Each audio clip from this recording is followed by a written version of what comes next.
हरियाणा की राजनीति में कांग्रेस की स्थिति को देखने पर यह साफ दिखाई देता है कि पार्टी के भीतर एक आंतरिक कलह और व्यक्तिगत महत्वाकांक्षाओं के कारण ही उसकी हार हुई है। कुमारी शैलजा और भूपेंद्र हुड्डा जैसे दो बड़े नेता जिनके पास अपनी अपनी जातिगत और क्षेत्रीय पकड़ है, अगर मिलकर चुनाव लड़ते तो आज शायद कांग्रेस सत्ता में होती।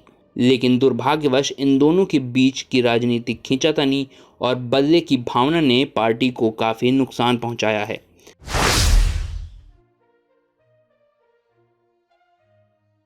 कुमारी शैलजा का कांग्रेस पार्टी में एक बड़ा कद है। वे लंबे समय से दलित समुदाय की एक सशक्त नेता मानी जाती हैं और कांग्रेस में उनका सम्मान भी बहुत होता है।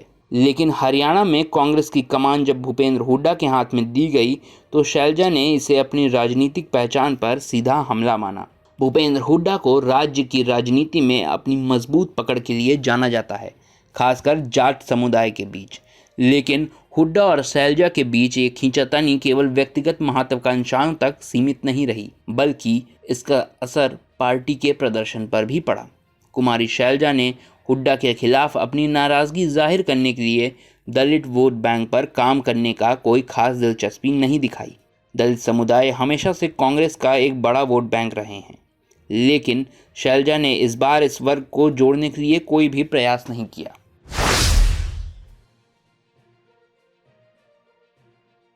भूपेंद्र हुड्डा हरियाणा की जाट राजनीति के केंद्र में माने जाते हैं।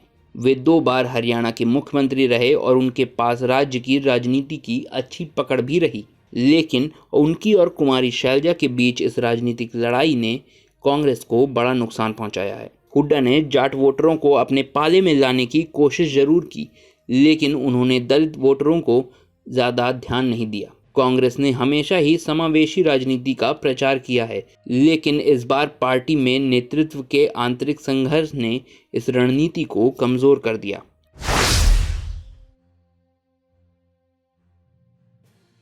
हरियाणा की राजनीति में दलित वोटों का एक महत्वपूर्ण स्थान है। दलित समुदाय, जो राज्य की कुल आबादी के लगभग 20% है, किसी भी चुनाव में निर्णायक भूमिका निभा सकता है। लेकिन कुमारी शैलजा, जो खुद एक दलित नेता हैं, ने इस बार वोट बैंक को संभालने में खास रुचि नहीं दिखाई है। इस बार दलित वोट कांग्रेस से दूर हो गए और इसका सीधा फायदा अन्य दलों को हुआ। अगर शैलजा ने इस वोट बैंक को साधने में थोड़ी भी सक्रियता दिखाई होती तो परिणाम शायद कुछ और हो सकते थे।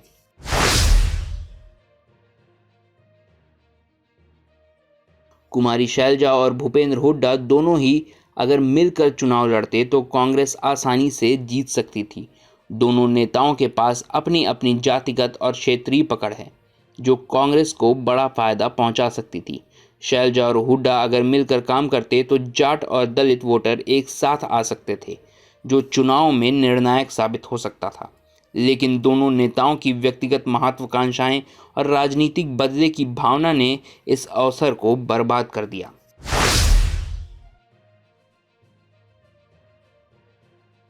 हरियाणा में कांग्रेस का भविष्य अभी भी अनिश्चित है।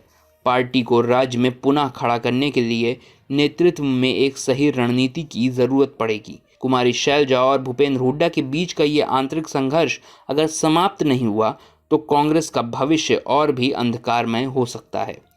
पार्टी को अब ये तय करना होगा कि उसे किस दिशा में आगे बढ़ना है। क्या वह इन दोनों नेताओं को साथ लेकर एक मजबूत गठबंधन बना सकती है, या फिर आंतरिक कलह के कारण पार्टी का और भी पतन होगा? ये सवाल अभी भी अनुत्तरित है।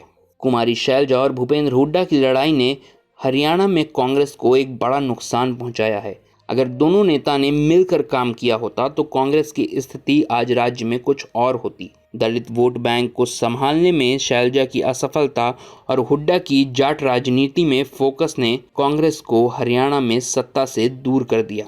कांग्रेस को अगर आगे बढ़ना है तो उसे इन दोनों नेताओं के बीच की खींचातानी को खत्म करके एक मजबूत और समावेशी रणनीति को बनाना होगा।